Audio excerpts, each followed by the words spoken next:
ছাত্ৰ-ছাত্ৰীসকল তোমালোকলৈ নতুন এটা ভিডিঅ' লৈ আহিছোঁ। অসম জাতীয় বিদ্যালয়ৰ তৃতীয় শ্ৰেণীৰ আপোন পাঠৰ এটি পদ্যৰ লগতে তাৰ প্ৰশ্ন উত্তৰসমূহো তোমালোকৰ লগত আলোচনা কৰিম। আহাচোন আজি আলোচনা কৰা পদ্যটিৰ নাম চাওঁ। কোনটো পদ্যৰ নাম আলোচনা কৰিম।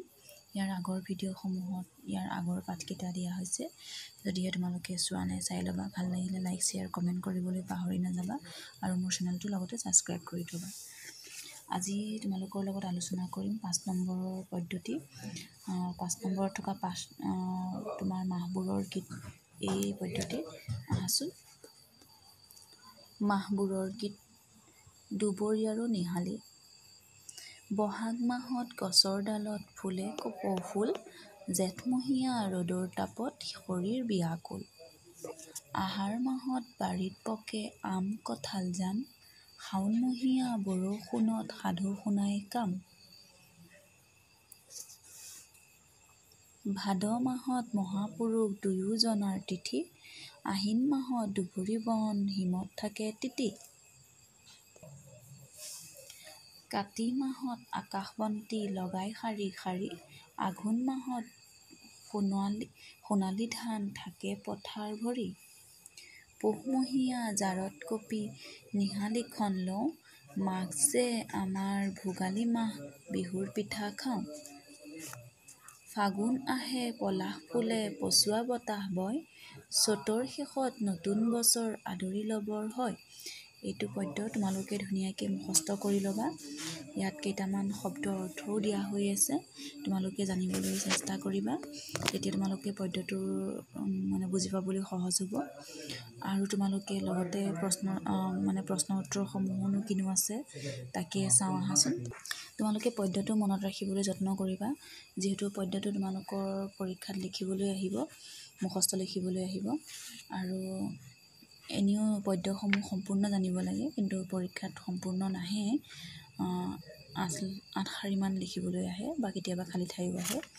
আহাচোন প্ৰশ্ন উত্তৰসমূহ তোমালোকৰ লগত আলোচনা কৰিম। এই প্ৰশ্ন দি থৈছে। প্ৰথম প্ৰশ্নটোত আছে গছৰ ডালত কপৌ ফুল কেতিয়া ফুলে।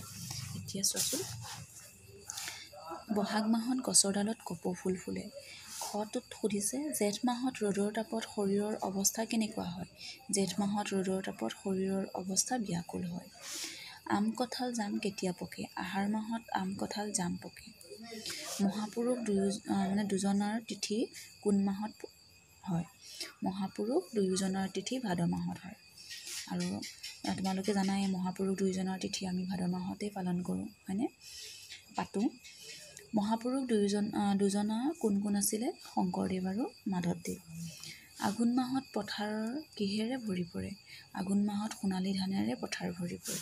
তাৰ পাছত চাওঁ আহাচোন। তাৰ পাছতে দ্বিতীয় চটো আছে যে মাঘ মাহক আৰু কি নামেৰে জনা যায়। মাঘ মাহক আৰু ভোগালী মাহ নামেৰে জনা যায়, যিটো আমি ভোগালী বিহু পালন কৰোঁ, হয়নে নহয় বাৰু, মাঘ বিহু। তাৰপিছতে আছে পলাশ ফুল কেতিয়া ফুলে। পলাশ ফুল ফাগুন মাহত ফুলে। এতিয়া 2 নম্বৰত আছে কবিতাটিত উল্লেখ থকা মাহবোৰৰ নাম একাদিক্ৰমে লিখিব দিছে। তোমালোকে যিহেতু অসমীয়া 12 মাহৰ নাম নিশ্চয় জানা চাগে, যিহেতু তোমালোকৰ তল ক্লাছত শিকি আহিছা, তোমালোকক শিকাইছে ছাৰ বাইদেউসকলে। বহাগ জেঠ আহাৰ শাওণ ভাদ, আহিন কাতি আঘোণ পুহ মাঘ ফাগুন চ'ত, এইকেইটা তোমালোকে জানিও, যদিহে তোমালোকে নাজানা তেনেহ'লে তোমালোকে মনত ৰাখিবলৈ চেষ্টা কৰিবা। তাৰ পাছতে আছে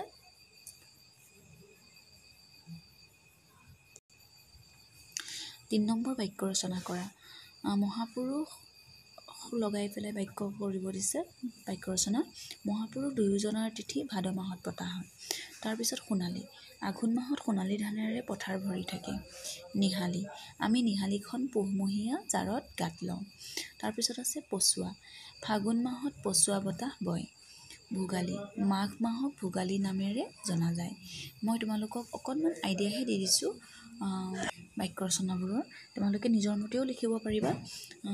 আজি ভিডিঅ'টো ইমানতে সামৰিছোঁ। বাকী তোমালোকলৈ বাকী প্ৰশ্ন উত্তৰসমূহ তোমালোকলৈ ইয়াৰ পাছৰ ভিডিঅ'ত আলোচনা তোমালোকলৈ শ্বেয়াৰ কৰিম, নহ'লে ভিডিঅ'টো বহুত দীঘল হৈ যায়। এই 4 নম্বৰৰ পৰা তোমালোকক শ্বেয়াৰ কৰিম। তোমালোকে যদি মোৰ ভিডিঅ'সমূহ ভাল লাগে লাইক শ্বেয়াৰ কমেণ্ট কৰিবলৈ পাহৰি নাযাবা। ইমানতে সামৰিছোঁ, ধন্যবাদ।